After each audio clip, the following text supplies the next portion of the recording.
Cause I'll just chew ice all damn day. I done got so hip to that now. I used to make fun of women who used to do that shit. I get it now. I totally get it now. I'll be fucking ice up. But yeah, I do that too, but I try not to so bad. Yeah, I hear it affects your iron, or if it's a I'm byproduct. anemic, so yeah, that's why.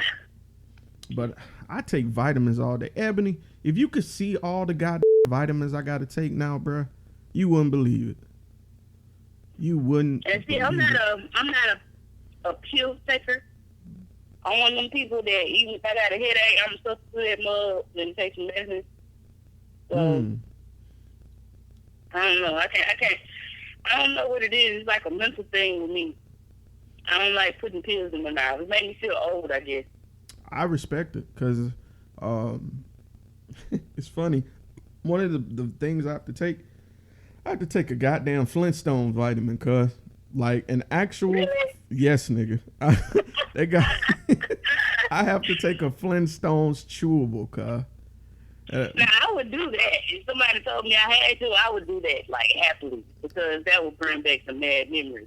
See, I ain't do them as a kid though. You know what I'm saying? So I'm sitting here, big 32 ass nigga, going here checking, and I have to keep I keep my pills on my living room table. That way, it reminds me every day to take them.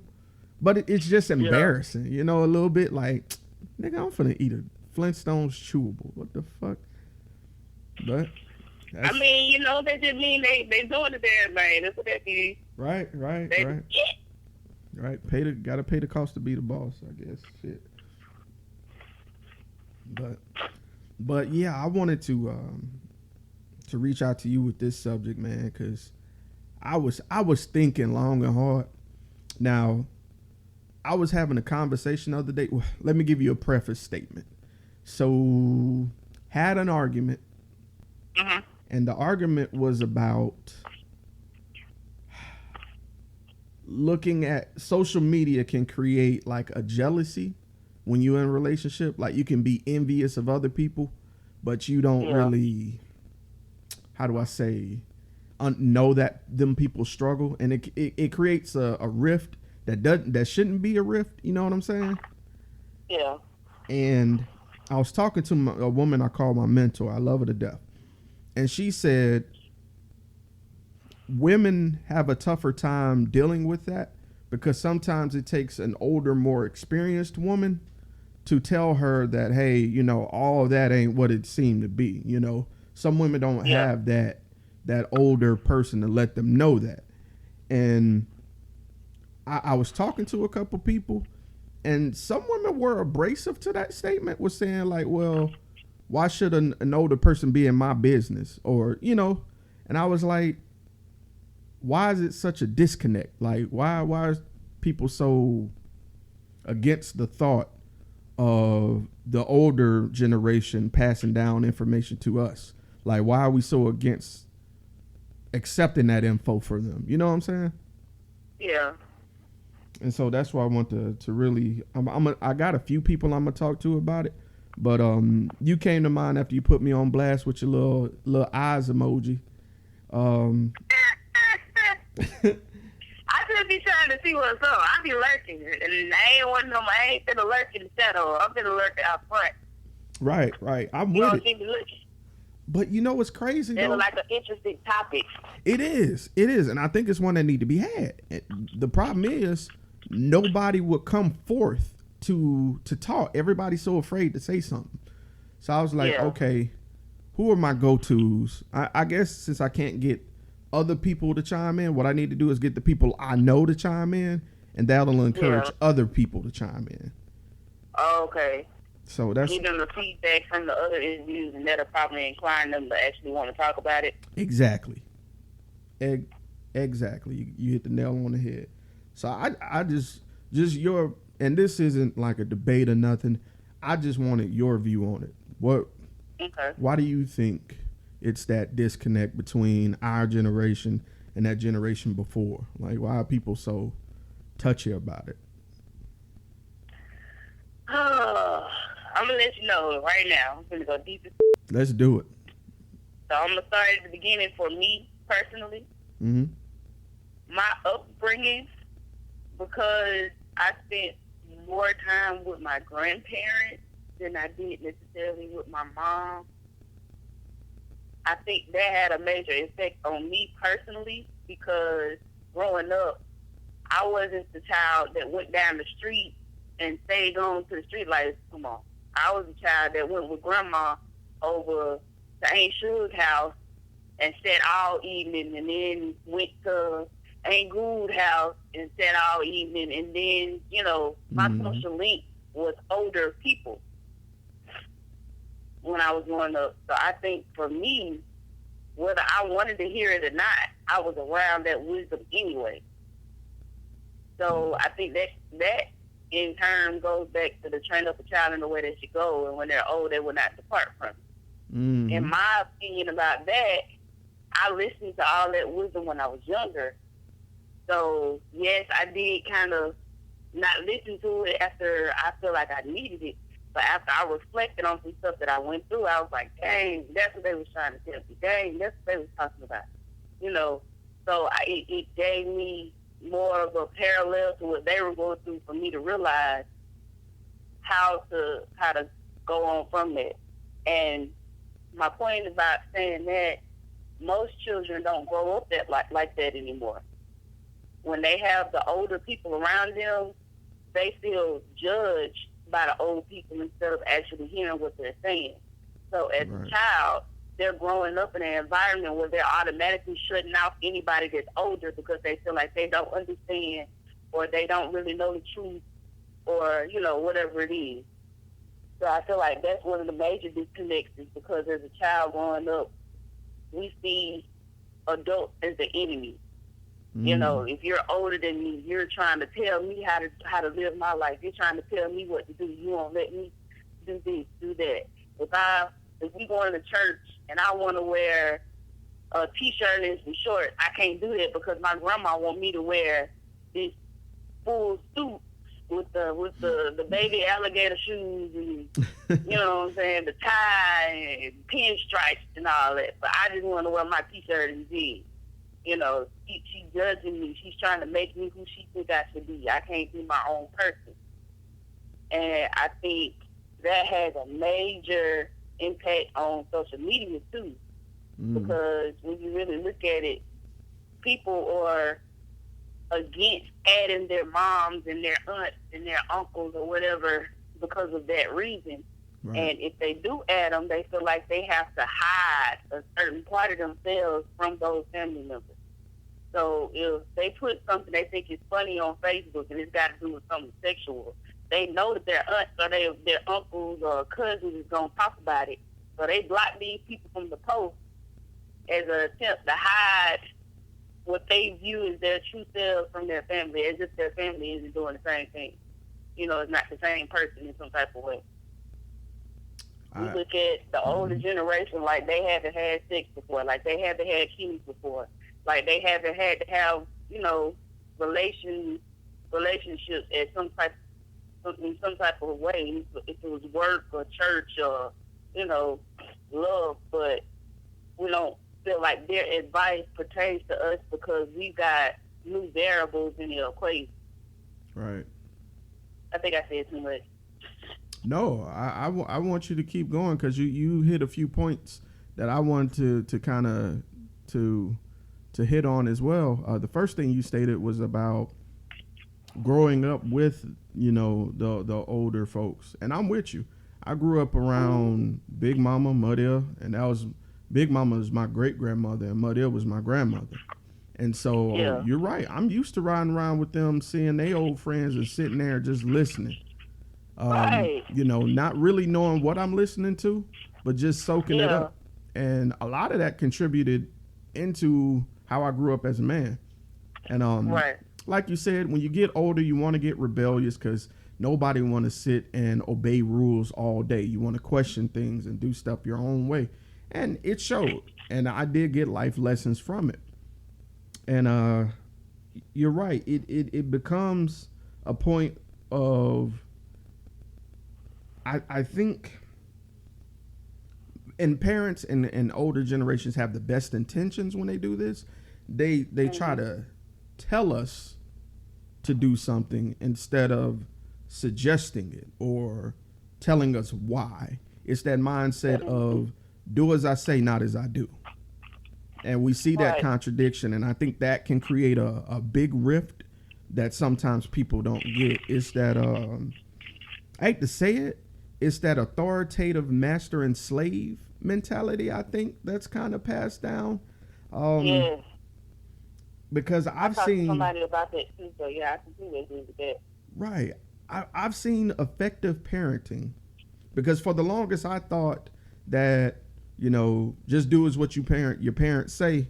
That's what I got from that scripture. That was the way that scripture you mentioned was twisted to me. Train a child up in the way they should go, and that was coupled along with spare the rod, spoil the child. All that, it was twisted in a way to make it listen to your parents.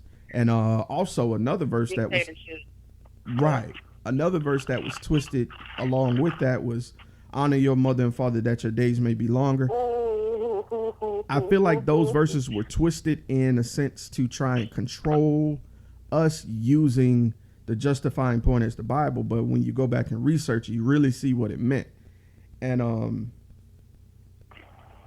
I feel like the newer parenting method of explaining why something is wrong rather than just beating your kid is more effective. Right.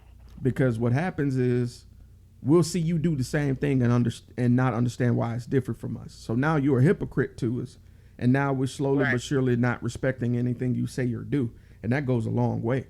So yeah, I think if you're going to whoop a child or discipline a kid or tell them not to do something, keep it 100 with them and just tell them why. One thing I love about my mom never sugarcoated anything. If I asked a question, I got the 100% raw answer. Whether it be about sex, the community, drugs, anything. If I asked about it, she was going to tell me, because she'd rather I find out from her rather than somebody up the street. Right. And I respect that. And I to go to your point about social media, I'm guilty. You were talking about me just then, because it's a lot of times where I'm venting on social media or proving a point or cracking a joke. And my mom, who is uber spiritual, very much in the church, saved, sanctified, all that, and she'll comment on it. And I'm at that point where I'm like, look, I get what you're saying, but I'm an adult. I'm going to say what I want to. Right. You're not in my shoes right now. This is how I feel. I'm just putting this out to vent. I get what she's saying, and usually she's right, but I just want my space to vent sometimes, even if it is to a public eye, so. Right.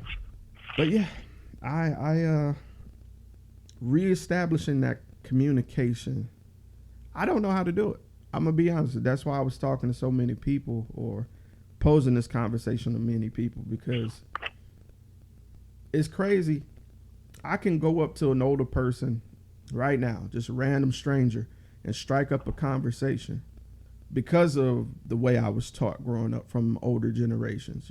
I asked them how they're doing, spark up a little mini stupid conversation, and then just start the actual conversation from there. And a lot of people don't have that.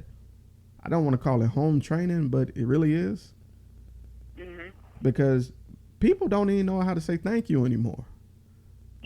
Like you don't even know how to say excuse me. Oh man, that's a big one. That's a big one. That one gets me. Somebody bumping into you, then they turn around and look at you. Ma'am, I was standing here when you walked in. Right. For instance, I went to go see a good friend of mine at the Nutrition Cafe at YMCA, Lauren Cole.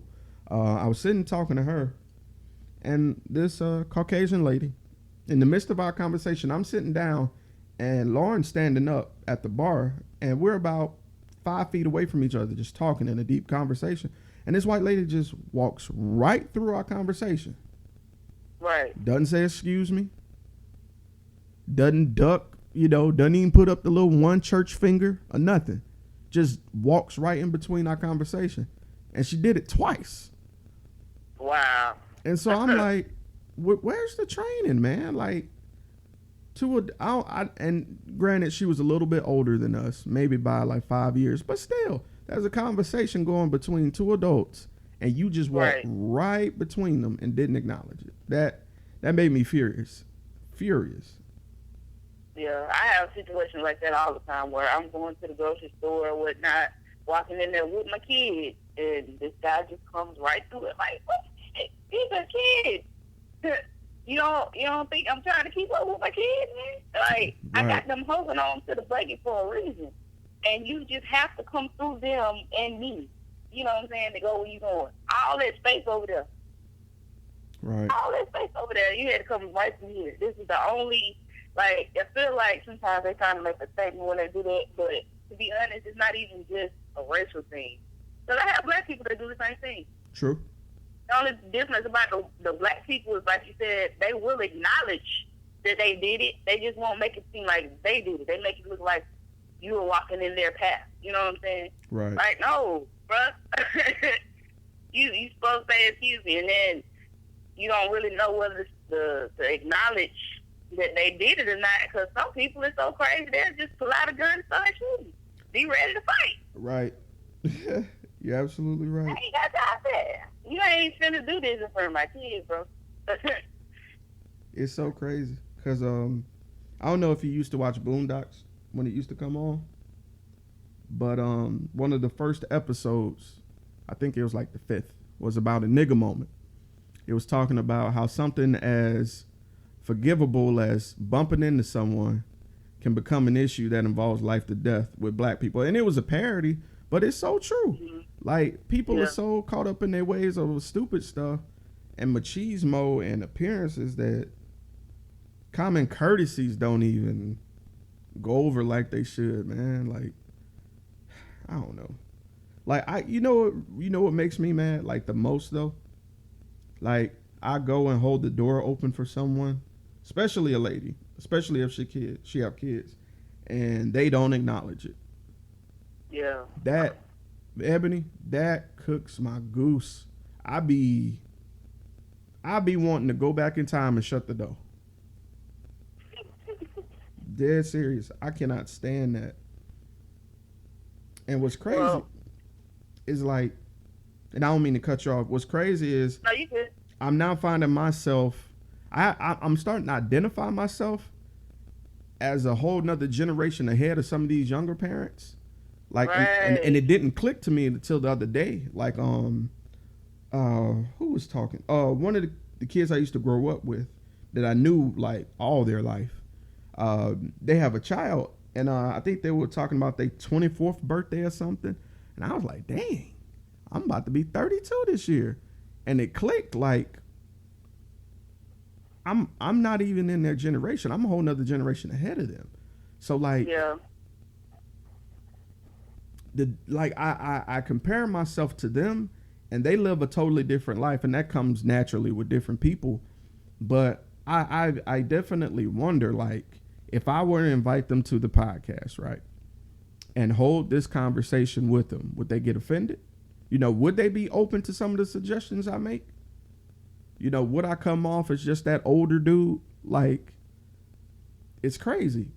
Because when you're living your own life, you don't really recognize yourself as that. Like, even for you technically, Ebony, you're not the now generation. There's a whole nother generation of younger parents even under you now. Yeah. So I'm just looking down the road, and it's like, okay, had a hard time with the generation before me talking to me. How can I break the cycle? How can I encourage my generation to talk to the now generation? Because I love talking to kids, like, just seeing what they say, you know, but I hate seeing, like, for instance, I went to go wash clothes, and I feel like I'm talking a lot, so shut me up whenever you want. I went to go wash clothes, and this dude came in there carrying a duffel bag full of clothes, but his pants, I kid you not, Ebony, his pants were sagging around his knees. Like, sir, how are you even walking? Like, how are you even walking, bruh? I don't know. I see that in the club though. I'm trying to understand what's the use of having the pants on if you go show your underwear. It's Right. supposed to be under your clothes. And I'm not here to sound like an old person, because we used to do it. You know, sagging came in hard. I ain't never did it. I'm sorry. Well, It never felt comfortable for me. we did in high school and a little bit in college, but as we grew up, like, people took it more extremes. Like, they whole behind is out now. Yes. Like, And then they really get offended when you tell them that it originated in jail. oh yeah, they don't like that. And then what it meant. I tried to tell, because I'm a substitute teacher, I tried to tell some of these boys that in my class, I was like, y'all sitting here talking, because they was talking about somebody that, so they say, was homosexual. Well, I was like, y'all sitting here talking about him, his pants pulled up higher than y'all. Do y'all even know where that came from? And the little boy started laughing. He was like, I know where it came from. And I was like, man, that mean y'all somebody property in jail. Right. He was like, yeah, because the government do something about the man. I was like, no, baby, that ain't the kind of property I need. Oh my Like, God. you're a garden tool, bro. That's what that means. Yeah, you're a garden tool. They didn't get that one either, so Right.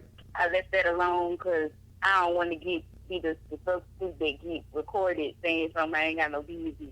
Right. But you got to keep But, it. you You know. have a duty to keep it 100 with them too, though. You know. Yeah, but I can't do it during school hours because that could jeopardize my job. Right. I'll just pick it If with I you. knew them out in the street, then I'd be like, okay, so this what it is. But I try to teach, but I try to teach lightly because they're not my children either. And I don't need nobody mama coming and reporting me to the school either. Right. So, I have to think about these things. There has been a couple moments where I've been taken out of place, but yeah, I realize now, like you were saying, that the generation, the parents in this generation ain't really the same like what we had. But see, that's another difference. Most of them now are they're not as willing to use their parents or their grandparents to help them rear their children either. I never even considered that. Even if they stay with their grandma, it's like the daughter will fuss at the grandma if the grandma didn't do this or do that how they wanted them to do it or something like that. You know what I mean? Wow. I don't see it often where I'm from because they either don't have their kids or if their grandma got their kids, she got them full time.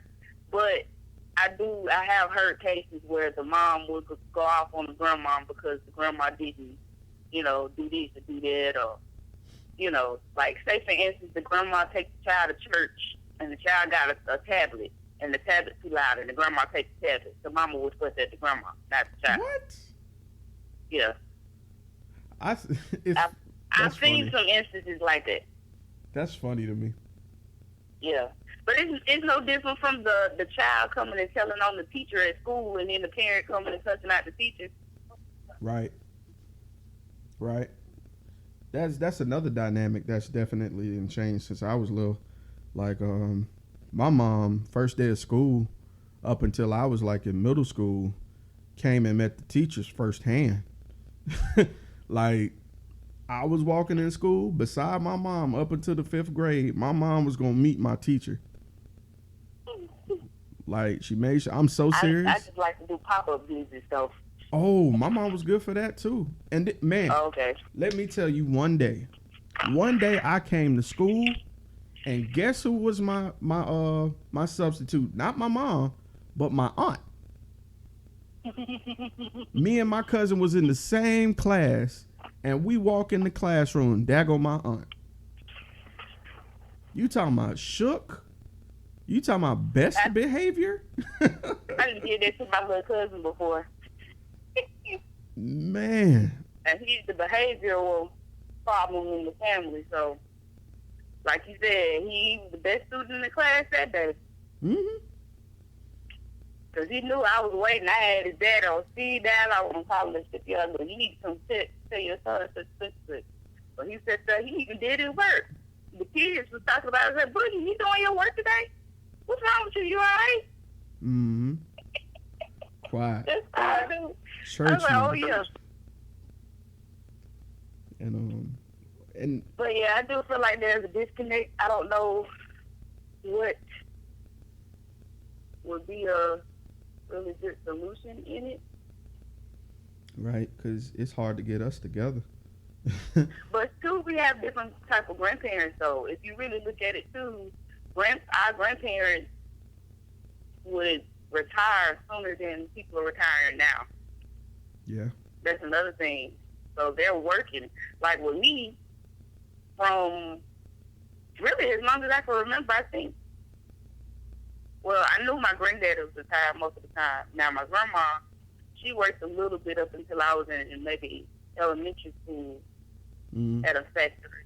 But for the most part, one of them at least was home all day. Right. Somebody was there all day. So whenever, I couldn't, if my mom was at work or if I had band practice or something, they would be there. So that's another difference. Kids can't come home from school and go to their grandmama's house like they used to do. Unless they got a great grandma. Right. I was blessed to have that, man. I'm writing a book now, like I told you before, just on my experiences growing up, and a lot of them stories got to do with Big Mama, like my great grandmother. Yeah. A lot of them do, because my grandmother passed first, then my great grandmother passed. When I was well into being an adult, but majority of the stuff I know is because of my Big Mama, man. Like cooking, baking, working out in the yard, cutting grass, barbecuing, all that I got from her. All of that. Matter of fact, she taught me how to tie a tie. So. Well, that's not too, because most time, from what I understand, the women know how to do most of that stuff, even if the men do. It's just even taught me how to sew a little bit. Like if I need to, hem my own pants, I know how to do it. To this day, I keep needle and thread in the house because of them. Safety pins too. It's funny though that you say that too, because there's another disconnect right there. It seems like men have more knowledge about the basic household stuff than women do now. Like with the up and coming generation, most of these females don't even know how to boil water. I know more guys that know how to cook than females. But you know why I don't that mean is? Like just barbecue. I mean like in the kitchen, cooking lasagna and sweet potato pies, run these from scratch. Like females don't know how to do that. Right. When I was little, the first thing we knew how to do was make cornbread from scratch. They don't know how to do that these days. That's crazy to me. This is the go-to. And like the reason I feel like I know how to do that is because growing up with a mom and a bunch of women, like the women outnumber the men in my family. Like they used to tell me, when you grow up, this is gonna set you apart. A man needs to know how to take care and fend for himself. That's what my big mom used to say. You need to know how to fend for yourself. Because no offense, I don't want to be dependent on a woman to do stuff. No offense. I don't want to be in a house with groceries and eating bologna sandwiches because I don't know how to cook, or a bunch of stuff, man. Like, and then again, when I was a kid, like when folks was cooking stuff in the kitchen, I was genuinely interested in seeing it come together. So I would go in there and help, But you're right. It's a lot different. It's a lot different. Damn, that made me hungry. Well, you made a point to me that maybe I need to go ahead and start having my boys in the kitchen.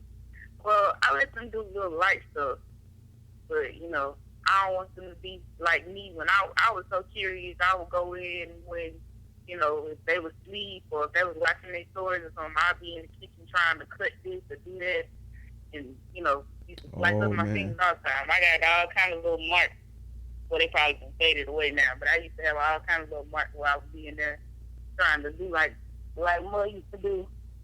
Mm-hmm. Nah, I ain't do all that. The way I used to do it, the way they used to kind of draw me into it is they be in the kitchen, like prepping and cooking and stuff, and they call me in the kitchen, sit me on the counter, and would just talk to me while they cooking. Now, me being a kid and watching them do stuff, I would naturally ask questions. What's that? Why you doing that? What's that? Why you doing? And that's how they got me. I think they knew what they were doing.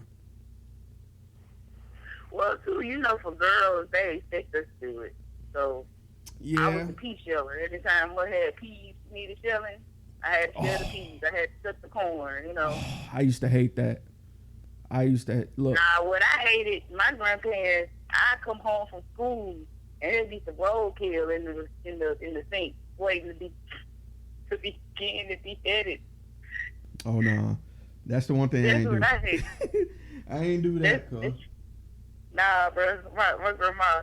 I remember one time they said she was coming from Tupelo with my uncle, and she made him stop on the side of the road to pick up a dead squirrel so he could take home and cook it. Heck no. And she did it one time when she was with me. Have you ever seen the movie Madeline? Uh-huh. Okay, you remember when the chicken, I think his name was George or something like that, the chicken, she met the chicken when I think they put her up from the hospital in the back seat of the car. She met the chicken and they was friends. Oh, Fred, that was his name. Right. She cool with Fred, and then when they had chicken that night, she found out it was Fred. Man. She didn't want chicken no more. She was a vegetarian after that. I had similar situations. I was like, I don't want to eat that. You come home and you see the thing look like he's scared for life, like he's frozen in time. That's what forever lives in my brain. And then some of them, their eyes look funny when they die. I'm gonna stop talking about it. No, go ahead. This is funny. Man, for real though, they used to eat possum, squirrel, raccoon, all they stuff be in the sink. Right. Sitting in the sink looking at me when I come around the corner. What is that in the sink? Oh, that's dinner. What? I don't want none of that. Right. I remember my Uncle Pat and my Uncle Sam used to love to go hunting. And you could tell that it was something unorthodox anytime they brought something in the house in a black bag. If it's in a black bag, don't ask what it is, cuz. It was either, like you said, either possum, coon, maybe duck, maybe, but more likely possum or coon. And because my uncle had traps, coon traps, he used to put in the woods. Oh, yeah. And he used to go and check them in the winter. And he'd come back with some stuff, man. Like, my uncle is a hunter through and through. And, man, to this day, I haven't tried possum or coon. I just can't do it. I can't do it. Well, I think I've eaten it and didn't know what it was. But until I started realizing that's what there was in the sea, I was like, oh, okay, I don't want no more. I'm good. I'm okay on that. And see, my grandma was the type, you can't have nothing else till you eat all the food off your plate. So, my morals and ethics make sure that I do what I was told. So, I always clean my plate. So, yeah, when I started seeing what it was for dinner, I don't think I want that. That don't look like chicken. I'm okay. I'm gonna wait till my mama get home. Oh man, I remember the first weird animal I tried was rabbit. You ever had rabbit? Nope, not that I know of. Oh man, now I ain't gonna lie, I was abrasive to it because the first time I saw it, it was already skinned and cleaned, and so I was freaked out by that. But I ain't gonna lie, when the food start cooking and I think they did it in kind of like a stew. Man, look here, that rabbit got ate, cuz. I done had rabbit, duck, deer. Oh my God, I love deer. I absolutely love deer. You ever had deer or deer sausage? I think I have, but it's been a while. Cause if A long time. deer is a life changer. I've had what else weird I've had? I've had snake. I've had actually had shark, calamari. What else? Man, being in the country, you eat a lot of stuff. A lot of weird Well, see, stuff. that's why I learned not to. At some point, I stopped asking what it was, and I would just eat it first, and then be like, that was good a little bit. See, that's smart. I wasn't that smart. Well, I had to get past a certain age to get like that, because that was when I was in elementary school, and I used to come home from school and see stuff in the sink. I don't want that. You know, I'm a kid. And like I said, I had seen Madeline. When I seen Madeline and Fred, they put some stuff in perspective for me. I was like, oh, yeah, I'm not going to just eat nothing now. Man. I got to know what it is. So I guess when I got 16 or better, that's when I was like, okay, let me try it. Let me see. Oh, okay, this good. What's this? That's what that is? Okay. It ain't that bad. I'll eat it again. Right. Man. And I think that's why I love seafood to this day. Trying stuff by accident. The only thing that I really don't feel is oysters. I cannot eat oysters. Never had it. I don't think I'm that type of person. I don't know. Oysters, y'all. It's an aphrodisiac. It's good for you, but it looked like a tongue. I'm straight, cuz. Now I did try clam though. I had steamed clam. That's good. I ain't never had that either. And clam chowder. If you never had clam chowder, try it, cuz. Oh, I love clam chowder. Yes. I've never just had clam itself. Oh yeah, steamed clam is good. And is it seasoned the same as the clam chowder? No, but it's still good. It's still good. Yeah, that'll be one of them things. What's that? I'm not gonna tell you to ask me to eat it. Okay. Right. Fact. And what was it? Sushi to this day. I'm so glad I tried sushi. I'm so glad I did. I tried cooked sushi. Yeah. That's what I mean. Mine was a steamed salmon with the little rice paste and the seaweed on it. Okay, now that sounds good. Oh my god. I got it every time I was in Huntsville. I was getting it. Oh, I would kill. I figured the only time I would try any type of sushi would have been when I was pregnant the first time. But the smell, I couldn't get that smell. Snail. It wasn't the food; it was the restaurant. Oh, so the like, scent of it. I can't sit in here. Like my senses are real sensitive. I just smell salt in food. Wow. Yeah, this how sensitive my senses were. I would cook chicken and have to wear one of those face masks because the smell of the chicken would send me right to the bathroom. I cooked chicken. Oh my God! Ooh. I didn't even know chicken smelled like that until I got pregnant. Right. Yo, you know what's funny? Not to keep talking about this surgery, but man, this surgery thing has really changed a lot of stuff in me. My sense of smell has gone up, way up too. It's scary. Like I came home from the surgery, and that second week, I had to go clean my refrigerator because I was smelling something that had been in there, and I just couldn't figure out where the smell was coming from. Man, I cleaned that entire refrigerator and I found some old asparagus in the bottom. That it wasn't even green no more. It was brown and black liquid. And I was smelling that from the other room. Right. I was smelling it from out in my room. Crazy. K. Marie keeps saying that's a good thing though, that you was able to get it on out of there. Yeah, but it's like now with my smell being like super high, like when I go places, like for instance, I went to AutoZone the other day and I was like, ooh, I smell fried chicken right now. I smell it. Ain't no fried chicken spot near there except church is like 3 miles down the street, but I could smell it. It's crazy. It's crazy. My sense of smell has gone high, like all the way up. But yeah, Did they say that would be a side effect? No, they didn't say that. The main side effect though is whenever I eat something, I feel it go all the way through my body. Oh, okay. My aunt told me that hers is like that too. I'm talking about from the time it touched my esophagus down to my stomach to when my stomach kicks it out to my intestines. I feel it. Yeah, that's weird. That's very weird.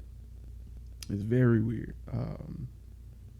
It's still weird pacing myself drinking water, because after like a good 4 sips, I'm full. Yeah, it's not that great. It's not that great because sometimes I'll be legit thirsty, and a couple times I've overdrank and thrown up because, you know, Yeah. Yeah. Because my aunt has the lap band. Is that what you have? No, I have the sleeve, like where Oh, okay. where she had the band. They just cut out my stomach basically. Yeah, they cut out 80% of my stomach. Well, yeah, that's why you can't drink no water. Like you're gonna have to do like capfuls every 30 minutes. Just do a capful. Well, take it like a shot. Kind of, sort of. Well, that's how I had to start. I'm at a point now where I have a 4-ounce cup, like those little small cups, and I can drink those pretty well. I can kind of start and finish those, but when I do them full, that's it. And it's weird. It's more weird with food because I'm starting meats now, and like it sucks because the food be so good, but after 4 bites I can't eat no more. Cause like that's it. Like Ebony, as of Friday, I'm down 40 pounds already. It ain't even been a month yet, has it? Yeah, it just hit a month on the 19th, 2 days ago, and I'm down 40. Time is flying. Well, in a month, 40 pounds. That's good. I know. That's a lot, like in a short time, though. Yeah, and the thing about it, though. Has your body had like any like I guess reflexes to it? Yes. I sleep a lot better. That's good. Also, it's easier for me to get up and get around. You know, sometimes getting up can be an issue. It's a lot easier for me to get up. Only thing is, because my body's still adapting. Like, for instance, Friday I went out and kind of just had fun to get out the house because it was really my first day getting out. The next day, I was dead tired, like the whole day. My energy levels are not what they used to be quite yet. Even with the vitamins, though. Yeah, even with the vitamins, even with me eating, my body was still physically tired, and I have to manage my water intake a lot better than what I used to because it's hot here in the South, and so you sweat. And so when you sweat and you be out for a while, you get tired. You get spent a lot faster, man.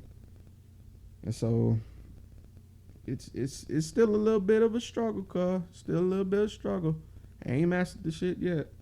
I'm getting there. That's why I feel like you getting it. So I'm sorry. I'm a water drinker. It's hard for me to put a clamp on how much water I drink.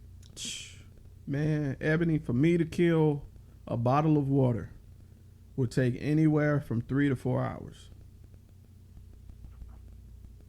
That's crazy. Just one bottle. Yeah. 16 ounces. Yep. About 3 to 4 hours. Can't do it. And see, I can kill 2 bottles in less than 30 minutes. I believe you. I used to be able to do that junk too. I used to, you know how you be drinking water and you squeeze the bottle Oh while yeah, you drinking that's it. me. That was me too. That's what I did. That's what I did this morning before when I see your message. I was like, let me get some water. Yeah, that's dead. That's all the way dead. Can't do that. Well, you won't be drinking anytime soon.